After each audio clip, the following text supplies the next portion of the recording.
السلام علیکم ورحمۃ اللہ تعالی وبرکاتہ۔ الحمدللہ رب العالمین والعاقبۃ للمتقین والصلاۃ والسلام علی سید الانبیاء والمرسلین وعلی آلہ الطیبین الطاہرین واصحابہ اجمعین، اما بعد۔ امید کرتا ہوں آپ تمامی حضرات خیر و عافیت سے ہوں گے۔ سحری کا مبارک وقت ختم ہوا، فجر کا وقت شروع ہو چکا ہے، جماعت میں نماز میں بھی کچھ دیری ہے۔ سوچا کہ آپ حضرات کے روبرو ہو جاؤں اور کچھ دین کی باتیں کر لی جائیں اور آپ حضرات سماعت فرما لیں۔ رمضان المبارک کا مقدس مہینہ چل رہا ہے اور آج 15واں روزہ ہے۔ خدا کی شان دیکھیں کہ ابھی چند ایام پہلے ہی جو ہے وہ یہ ماہ مبارک شروع ہوا تھا اور دیکھتے ہی دیکھتے کہ یہ آدھا مہینہ ہم سے اور آپ سے رخصت ہوا چاہتا ہے۔ آج 15 رمضان المبارک ہے۔ آپ حضرات جانتے ہیں یہ مبارک اور مقدس دن ایک ایسا دن ہے جس تاریخ میں رحمت عالم صلی اللہ علیہ وسلم کی نسل مبارک کے امیر سیدہ زہرا سلام اللہ علیہا کے گھر میں حضرت علی حیدر کرار کرم اللہ تعالی وجہ الکریم کا جانشین اس دنیا فانی میں تشریف آور ہوا۔ حضرت مولا امام حسن مجتبیٰ علی جدی علیہ السلام کی پیدائش کی تاریخ 15 رمضان المبارک سن 3 ہجری ہے۔ یہ رحمت عالم صلی اللہ علیہ وسلم کی شہزادی سیدہ زہرا کے گھر میں پہلی اولاد ہے، پہلا بیٹا ہے، اور ظاہر بات ہے کہ انہی کی نسل پاک میں سادات کرام کو آنا ہے اور ان کے چھوٹے بھائی حضرت امام حسین علی جدی علیہ السلام کے نسل پاک سے نسل مصطفیٰ صلی اللہ تعالیٰ علیہ وآلہ وسلم کو چلنا ہے۔ ساتھ ہی ساتھ آج میرے لیے بالخصوص اور آپ کے لیے بالعموم حضور شہید راہ مدینہ جانشین حضور مخدوم شاہ سمنہ شہزادہ غوث اعظم حضرت مولانا سید شاہ انوار اشرف عرف مصنع میاں رحمۃ اللہ تعالیٰ علیہ ان کی شہادت کی بھی تاریخ 15 رمضان ہے۔ ان کے وصال یعنی یوم عرس کی تاریخ بھی 15 رمضان المبارک ہے۔ مقدس مہینہ، مدینے کا سفر اور جنت البقیع شریف میں آپ کا مزار ہے۔ امام حسن مجتبیٰ کا بھی مزار اقدس جنت البقیع شریف میں ہے اور اس اولاد امام حسن کا مزار مبارک بھی جنت البقیع شریف میں ہے۔ اور جنت البقیع شریف وہ مقدس جگہ ہے جہاں آرام کرنا ہر مومن کی تڑپ ہوتی ہے، اس لیے کیونکہ حدیث شریف میں آیا کل جب میدان قیامت کی طرف جانا ہوگا، اللہ کے رسول علیہ السلام فرماتے ہیں میں اپنی قبر سے اٹھوں گا صلی اللہ علیہ وآلہ وسلم، اور جتنے بھی اہل ایمان جنت البقیع میں آرام کر رہے ہوں گے ان کو ساتھ لے کر میدان قیامت میدان محشر کی طرف جاؤں گا۔ وہ ایمان والی مقدس شخصیات ہیں کہ اس مقدس قبرستان میں آرام کر رہی ہیں۔ اللہ پاک ہمیں اور آپ کو بھی جنت البقیع نصیب کرے۔ امید کرتا ہوں آپ تمامی حضرات خیر سے ہوں گے۔ ماہ مبارک چل رہا ہے، اس ماہ مقدس میں خوب زیادہ نیکیاں کریں، اس لیے کہ یہ وہ ایام ہیں جس میں نفل نماز اگر آپ پڑھتے ہیں تو آپ کو فرض کا ثواب دیا جاتا ہے، اور اگر آپ فرض پڑھتے ہیں تو آپ کو 70 گنا اور آپ کی نیت کے مطابق 700 گنا بلکہ 70,000 یعنی ان لمیٹڈ گنا آپ کو ثواب دیا جا سکتا ہے، جیسے آپ کی ہماری نیت ہوگی۔ تو رمضان المبارک کا یہ مقدس مہینہ، اس کی ہر ساعت، اس کا ہر لمحہ بے مثال ہے، اس لیے اس کو قیمتی جانیے۔ اور آج کی تاریخ میں بالخصوص حضرت مولا حسن مجتبیٰ کے نام کی نیاز لگائیے۔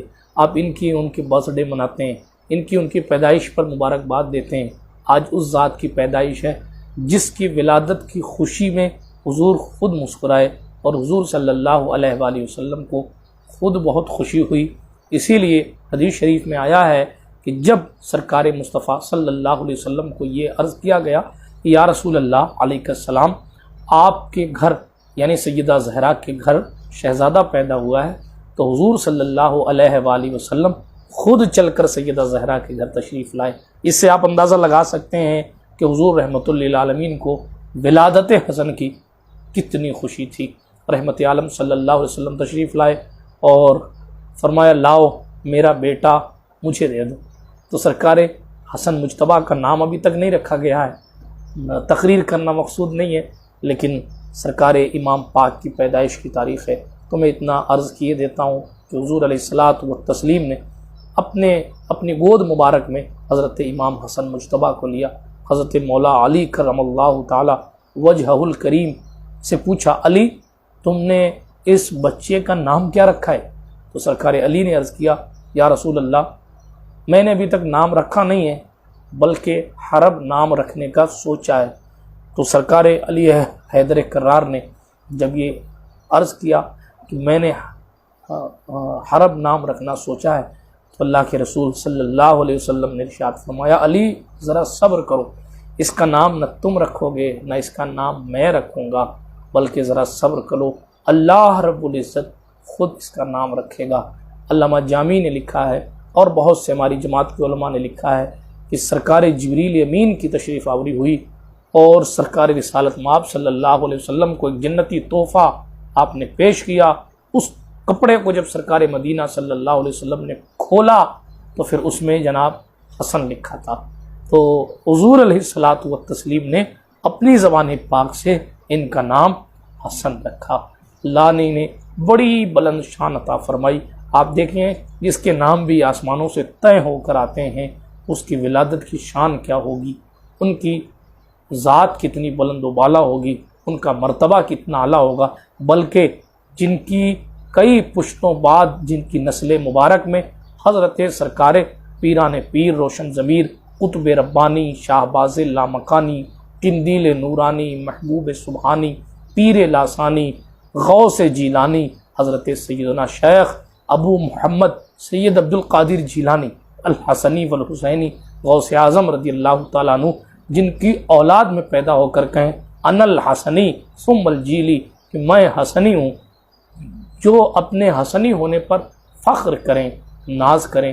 جب غوث پاک جیسا بیٹا ان کا ہے تو ان کا دادا حسن مجتبیٰ کس منزل پر فائز ہوگا کوئی بیان نہیں کر سکتا، بلکہ کسی کہنے والے نے کہا نا مشہور زمانہ شعر، حسن کو بادشاہ خاص و عام کہتے ہیں، علی کا نائب و قائم مقام کہتے ہیں، دلیل ایک ہی کافی ہے ان کی عظمت پر، انہیں حسین بھی اپنا امام کہتے ہیں، انہیں حسین بھی اپنا امام کہتے ہیں۔ تو اس طریقے سے حسن نام رکھا گیا۔ اس کی اور بھی تفصیلات ہیں، میں تفصیل میں نہیں جاتا۔ حسن پاک علی جدی علیہ السلام کی سوانح عمری بھی نہیں پڑھتا، لیکن اہل سنت کا عقیدہ اور اہل سنت کا نظریہ حضرت امام حسن مجتبیٰ کا طرز عمل ہے۔ ان کی زندگی ہمارے لیے آپ کے لیے نمونہ عمل ہے اور ان کے فیصلے ہمارے لیے آپ کے لیے قابل تقلید ہیں۔ حضرت سرکار مصنع میاں رحمۃ اللہ تعالیٰ علیہ کی ذات بھی بے مثال ذات تھی۔ ظاہر ہے کہ ان کے قصے تو میں آپ کو نہیں سناؤں گا، لیکن اتنا ضرور سوچنے پر ہم اور آپ مجبور ہوتے ہیں کہ ماضی قریب میں بھی لوگوں کو یہ سعادتیں میسر آئی ہیں کہ وہ رسول رحمت صلی اللہ علیہ وآلہ وسلم کے گنبد خضرا کے سائے میں سو رہے ہیں۔ کہنے والوں نے بہت کہا، بیان کرنے والوں نے بہت بیان کیا کہ حضرت مصنع میاں صاحب رحمۃ اللہ علیہ کی ذات کتنی شان بان والی تھی، لیکن میں ایک بات عرض کرتا چلوں، ان کی خصوصیت، ان کی اسپیشلٹی بیان کر دوں۔ حضرت سید انوار اشرف صاحب، سید مصنع میاں صاحب رحمۃ اللہ تعالیٰ علیہ، جو میرے مرشد گرامی حضور معین المشائخ علامہ سید محمد معین الدین اشرفی جیلانی جانشین مخدوم سمنا کے والد ماجد ہیں۔ حضرت مصنع میاں رحمۃ اللہ علیہ کی عادت تھی، ہم اور آپ بال اور ناخن کاٹتے ہیں تو گٹر میں جاتا ہے، پھینک دیا جاتا ہے، مگر حضرت مصنع میاں رحمۃ اللہ علیہ کے بارے میں مشہور ہے، آپ گھر والوں سے پوچھیں تو آپ کو بتائیں گے کہ جناب جب بال اور ناخن وغیرہ کاٹا کرتے تو بہت سی مرتبہ ایسا ہوتا کہ اس کو لپیٹ کر جو ہے وہ مدینہ شریف بھیج دیا کرتے تھے، یا خود لے کر جاتے یا کسی کے ذریعے مدینہ شریف بھیج دیا کرتے تھے۔ تو کسی نے کہا حضور آپ یہ کیا کرتے ہیں، اپنے بال یا اپنے ناخن کے ٹکڑے یا اپنے بال چند بال یہ مدینہ شریف جو ہے وہ لے جاتے ہیں، اس کا کیا معاملہ ہے؟ تو سرکار مصنع میاں رحمۃ اللہ علیہ نے جواب دیا تھا، آج میں اپنے جز کو مدینہ بھیج رہا ہوں، آج میں اپنے جسم کے حصے کو مدینے کی زمین میں دفن کروا رہا ہوں۔ آج جز جا رہا ہے، کل انشاءاللہ کل چلا جائے گا۔ اور تاریخ نے دیکھا، اس نیل گگن نے دیکھا کہ رمضان المبارک کا مقدس عمرہ کرنے کے بعد، گناہوں سے پاک صاف اور شفاف ہونے کے بعد، مصطفیٰ صلی اللہ علیہ وآلہ وسلم کے مزار اقدس کے سامنے عاشق کا جنازہ پڑھا گیا اور پھر جنت البقیع میں اس مقدس ذات کو دفن کیا گیا۔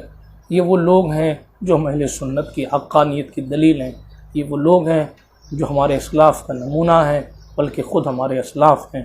یہ وہ لوگ ہیں جن کی زندگیاں ہمیں اور آپ کو دعوت فکر دے رہی ہیں کہ مایوسی، نا امیدی ہماری زندگی کی ڈائری میں نہیں ہونی چاہیے، بلکہ اپنے رسول کو منانے کی انتھک کوشش کرنی چاہیے، اپنے رب کو منانے کی بے پناہ کوشش کرنی چاہیے۔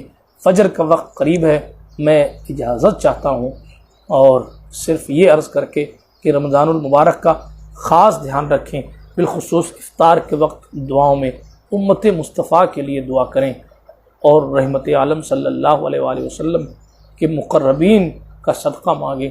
اللہ ہمارے اور آپ کے معاملات کو آسان فرمائے۔ جتنے احباب نے سلام پیش کیا، تشریف لائے، ان سب کو وعلیکم السلام ورحمۃ اللہ۔ اللہ رب العزت تمام باوفا لوگوں اور تمام اہل حق کو خوش و خرم رکھے، اور میں اجازت چاہتا ہوں اس گزارش کے ساتھ کہ آپ مجھے اپنی نیک دعاؤں میں یاد فرمائیں گے، اور جو کچھ میں نے عرض کیا ہے اس میں کوئی غلطی رہ گئی ہو تو اللہ رب العزت مجھے معاف کرے اور مجھے حق کہنے، آپ کو حق سننے، اس پر عمل کرنے اور اس کو عام کرنے کی سعادتیں بخشے۔ خاص دعاؤں میں یاد رکھیے گا۔ السلام علیکم ورحمۃ اللہ تعالیٰ وبرکاتہ۔